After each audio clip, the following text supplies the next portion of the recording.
Buenas tardes. Hoy tenemos el gusto de presentar a la maestra Yolanda Martínez, quien nos hablará del tema denominado Pugna de Poderes, la Suprema Corte y las Fuerzas Armadas, un análisis desde los archivos históricos. Yolanda es abogada, maestra en Ciencias Sociales con especialidad en estudios fronterizos, especialista en apreciación de las artes. Sus temas de interés son el género, derechos humanos y la lucha libre. En 2006 concluyó una investigación sobre el trabajo sexual en zonas de tolerancia de Tuxtla y San Cristóbal. Ha publicado diversos artículos y ensayos. Es así como le damos la bienvenida y agradecemos su participación en nuestra FIL. Cedemos la palabra a Yolanda Martínez. Adelante, por favor. Buenas tardes. Primero que todo agradezco a la Facultad de Ciencias Administrativas y Tecnologías Digitales permitirme este espacio para platicar con ustedes sobre el tema que abordaré esta tarde. Asimismo, agradezco a la Universidad de Ciencias y Artes de Chiapas permitirme también participar en esta tercera Feria Internacional del Libro. El tema que hoy nos convoca es justamente, lo he titulado Pugna de Poderes, la Suprema Corte de Justicia y las Fuerzas Armadas. El tema militar nos conduce a un abanico importante de temas y de posibilidades para emprender estudios más específicos en donde vamos a imbricar otras líneas como son la historia, la psicología, la sociología, la antropología. En el caso particular, también el aspecto judicial, jurídico, jurisdiccional. En enero de 2020 inicié una revisión de expedientes que tuvieran que ver con el juicio de amparo en el siglo XIX. Por ello, acudí a la Casa de la Cultura Jurídica en Chiapas con el propósito de conocer un poco más cuántos expedientes existían o cuáles eran los temas respecto de los cuales se habían promovido amparos en favor de los ciudadanos. Al hacer un estado de la cuestión, pues advertí que en Chiapas y a nivel nacional también, la academia se ha enfocado en estudiar mucho el juicio de amparo, pero relacionándolo siempre con el tema de tierras, reparto agrario. Un tema que está plenamente solventado, puesto que existen estudios muy importantes que se han realizado, tomando como base fuente historiográfica el expediente judicial. En esta revisión que yo realicé de los expedientes de amparo, advertí que habían un número importante de juicios promovidos por la consignación a las armas, específicamente la consignación a la Guardia Nacional. En este caso, pues quienes promovían los amparos eran jóvenes, en algunos casos menores de edad, o bien siendo mayores de edad, eran generalmente personas pobres, como ellos mismos se calificaban al iniciar el juicio en mención. Existe un número importante, ciertamente, entonces me interesó conocer, adentrarme un poco más para saber si en efecto existían algunos estudios relacionados con el tema militar y el juicio de amparo en Chiapas. Desafortunadamente hay un vacío, hay una laguna en este punto, porque no tenemos un análisis desde la historiografía, desde lo jurisdiccional, que nos permita conocer cómo transitó, cómo se desenvolvió el juicio de amparo en Chiapas en la segunda mitad del siglo XIX.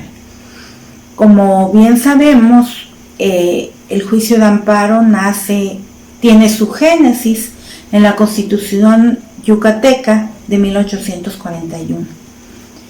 Se implementa en Chiapas y a nivel nacional en 1847 en las reformas constitucionales que se llevan a cabo en este año, y se reconoce como un juicio que permite defender a las personas de los abusos de las autoridades.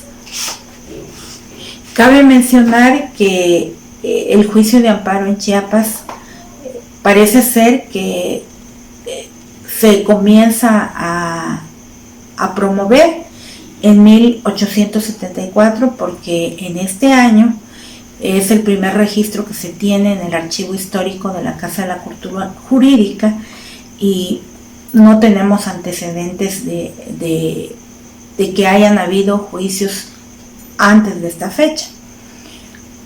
También es importante resaltar que en vista de que cuando en un juicio de amparo se emitía una sentencia, esta sentencia tenía que ser publicada en el periódico oficial del gobierno del estado o en un diario de circulación cotidiana en Chiapas. De esta manera fue posible para mí tener mayores elementos en el sentido de conocer estas sentencias, gracias a la consulta que realicé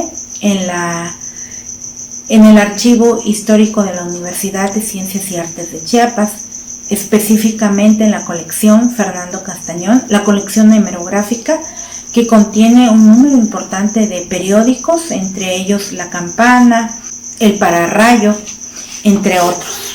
Esto nos permite entender pues que al hacer un análisis historiográfico, en este caso de una institución jurídica, es menester que analicemos todo el contexto social, político, cultural, económico que subyace a esta institución, y también cuáles fueron las políticas gubernamentales, las políticas públicas que imperaban en estos años cuando se implementa en Chiapas el juicio de amparo.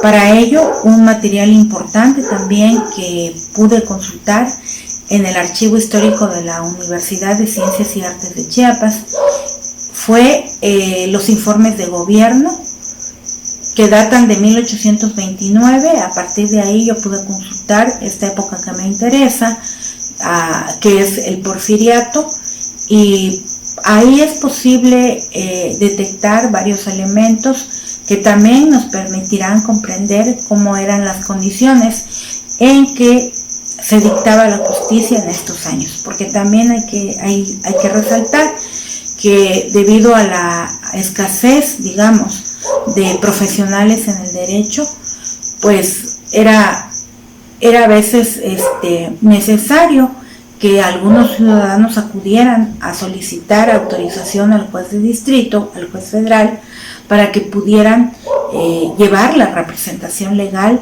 en determinados juicios. Y esto también lo pude advertir en algunos casos que revisé, al margen del tema que menciono.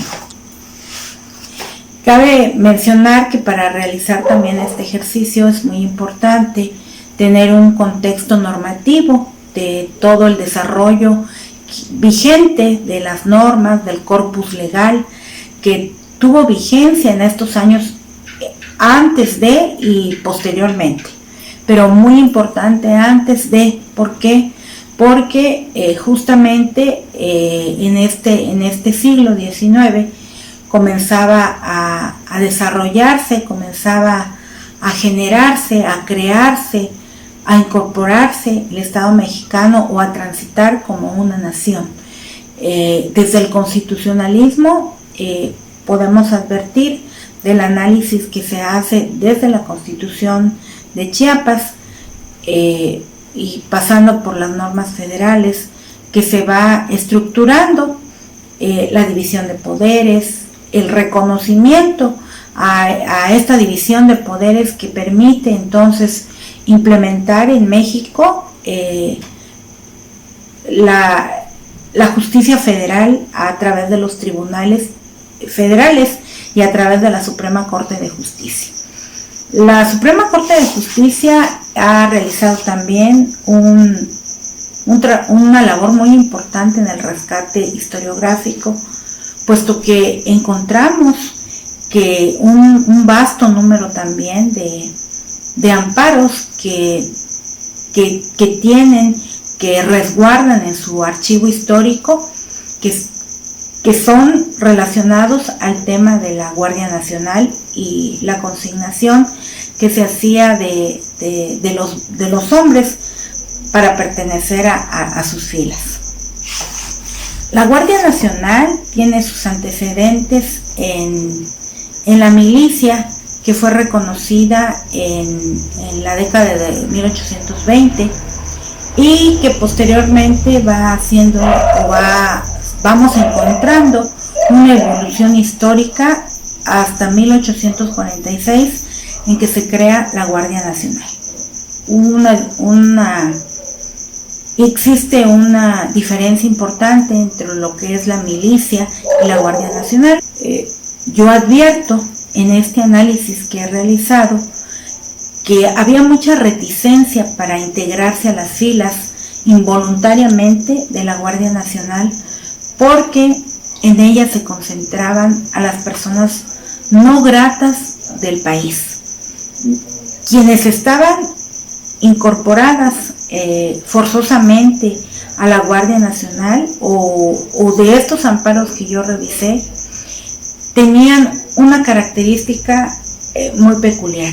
Eran personas consideradas como vagos, como personas denostadas en la sociedad, y por esa razón algunos argumentos están en este sentido cuando piden el amparo y protección de la justicia federal, que no quieren pertenecer a la Guardia Nacional, no obstante que sí tenían una retribución porque no realizaban una función honoraria, sí tenían una retribución salarial,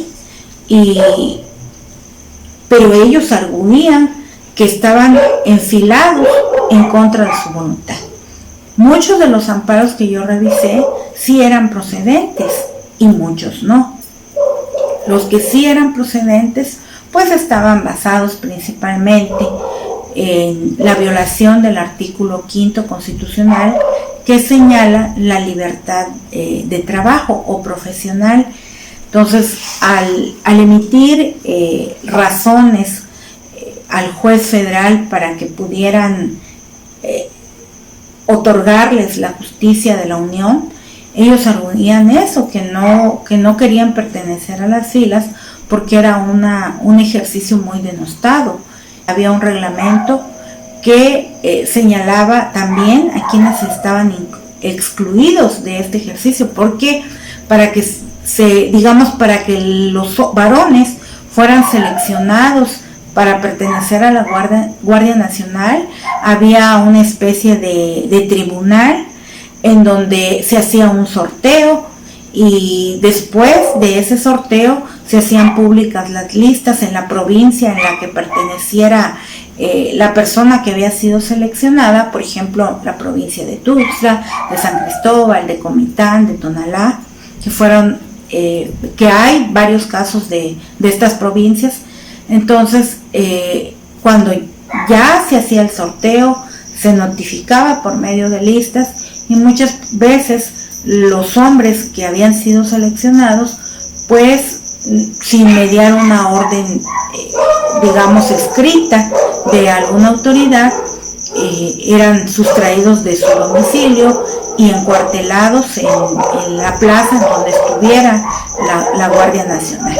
El expediente judicial es una fuente historiográfica muy importante que nos permite conocer incluso formas de pensamiento, formas de actuaciones, imaginarios en muchos casos, y en este caso nos ha permitido conocer esta parte de cómo fue evolucionando, cómo era su génesis, cómo fue la génesis, cómo se fue implementando el juicio de amparo, cuando incluso había un lenguaje muy limitado. No había un lenguaje, o al menos en los expedientes no se advierte que fuera un lenguaje estrictamente especializado, jurídico o legal.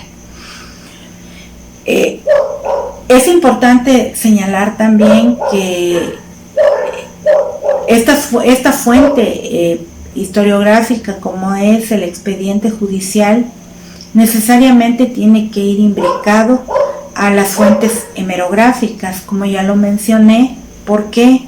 Porque a través incluso de solamente la fuente historiográfica es factible que se conozca, que conozcamos cómo dictaban sentencia los jueces de distrito cuando amparaban y protegían a una persona. Es un primer esbozo que yo estoy realizando para conocer cómo se desarrolló esta importantísima institución, porque permite atemperar los abusos de las autoridades en los niveles ejecutivo, legislativo, con excepción del judicial en este caso.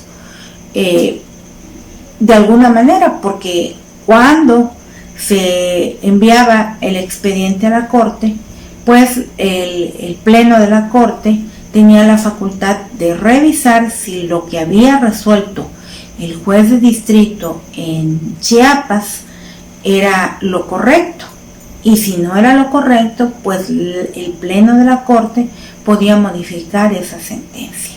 La investigación que estoy realizando pues está aún comenzando. Pretendo destacar con esta plática es reiterar la importancia que tienen los archivos históricos, hemerográficos, y sobre todo y principalmente la importancia que revisten los expedientes judiciales como fuentes históricas. Yo les agradezco mucho que me hayan permitido este espacio. Mi conclusión a la que he llegado pues es esto, ¿no? Lo importante que suele ser la fuente hemerográfica, los elementos que yo he detectado y que me han permitido tener otro panorama y otra perspectiva del tema del que les he hablado.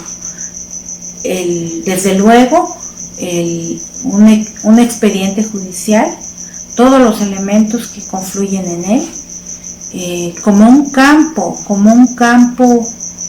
jurídico que nos van a permitir comprender cómo era la justicia, cómo se aplicaba y cómo se interpretaba, porque recordemos que eran los primeros casos que se resolvían en Chiapas. Por tanto, la práctica nos iba a ir enseñando cómo debíamos cómo debían las personas resolver, cómo debían abordar, cómo debían interpretar cada situación, porque cada situación era nueva y muy compleja.